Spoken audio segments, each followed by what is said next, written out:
Welcome to Creative Manifestation. Today I wanted to play that Dojo because I wanted to talk about passion.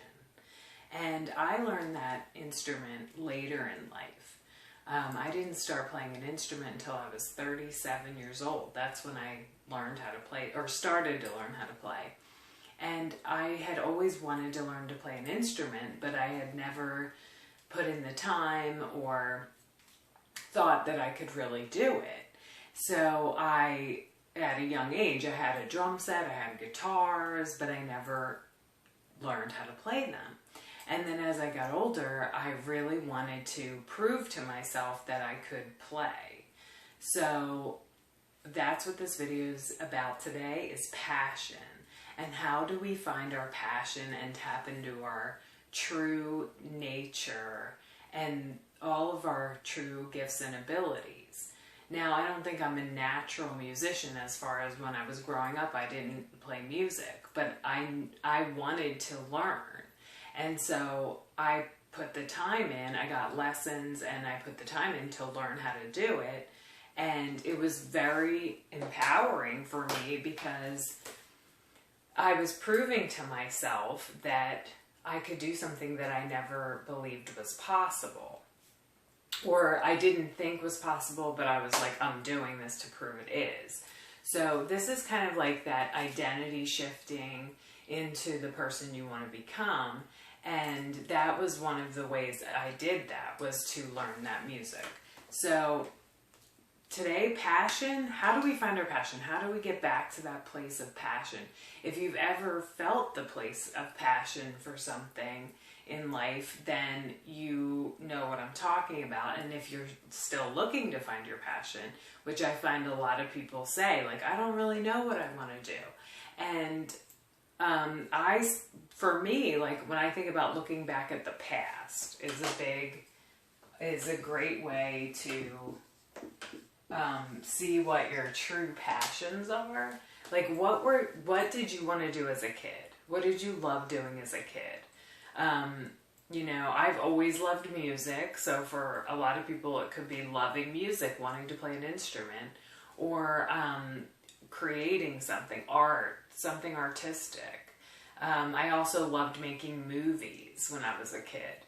And these are the types of things that you can look back on the past and say, what is it that I used to love to do as a kid? What happened to that passion, and how can I bring it back into my life now? Is it still relevant for me now, and can I bring it back in now?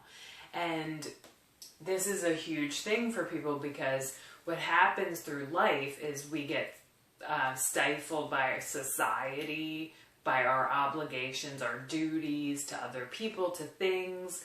And this is kind of where we harness our energy, our own energy, to serve our own desires, to do things that are creative and, you know, in alignment with our soul purpose. And I believe that's what we're here to do on this planet, but we're taken away from that soul purpose because of certain things in our reality that siphon our energy away and don't allow us to do that. Now, we are the ones in control, though. So we're the ones who are allowing these energy sources to distract us and take away our life force. So we're not pursuing our passions.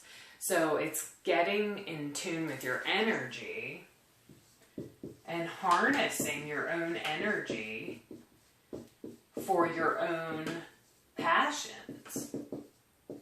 Harness your energy. So that means making choices that are going to be in alignment with those passions, instead of being distracted by things that are not in alignment with those passions. And this is very important to do. So the goal is to focus on your passion. and not get swayed off by outer circumstances that are going to try and hinder that from happening. So I also think throughout life we get signs from the universe, from, you know, the outside world that are showing us where we should go. For example, learning banjo for me was one of those things where I got inspired by a television show of a song where someone was playing banjo that was very cool, and I was like, I want to learn banjo. And it just came to me from watching that show. But it's being open and tuned in to our environment and receiving the messages that the universe is bringing to us, because we are being shown all the time ways in which we can tap into our true desires and passions. And that's part of the process of bringing passion back in, is to be in tune with, you know, the universe and your inner voice that's telling you, you know, oh, I love this thing and I want to do that, and not shutting it down.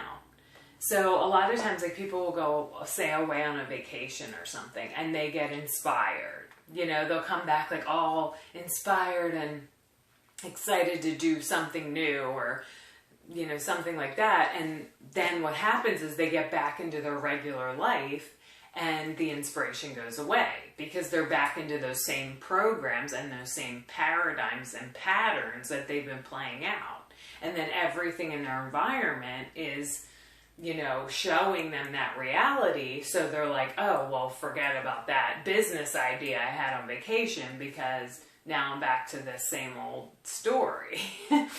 And these are the things that where we need to shift and bring those passions back into our life, into our real life, and to not just, you know, get inspired one day and not take action on them. And that's a super important piece of this, is taking action. Taking action on the passions when they come in, the desires, when you get the downloads of information from the universe or experiences that bring you that zest for life, that's where you want to harness that idea and bring it into reality through action. And so that's another way to bring the passion back into your life. And also surrounding yourself with people that are passionate. People that are passionate. People, situations. You know, who are you hanging out with?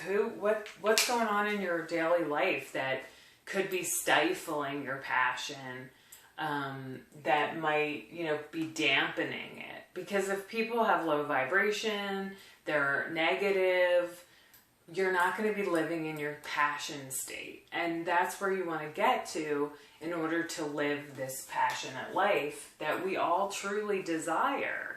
So this is not, you know, debauchery or something. I'm not talking about like being like just crazy and, you know, all that. I'm just saying like living your true passion of what your soul is calling you to do.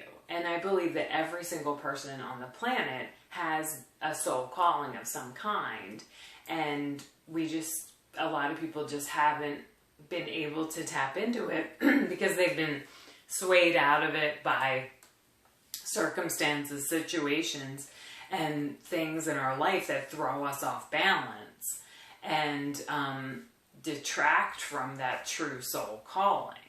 So that's what I wanted to talk about today, and I hope this helps anyone out there who's looking to find their passion again.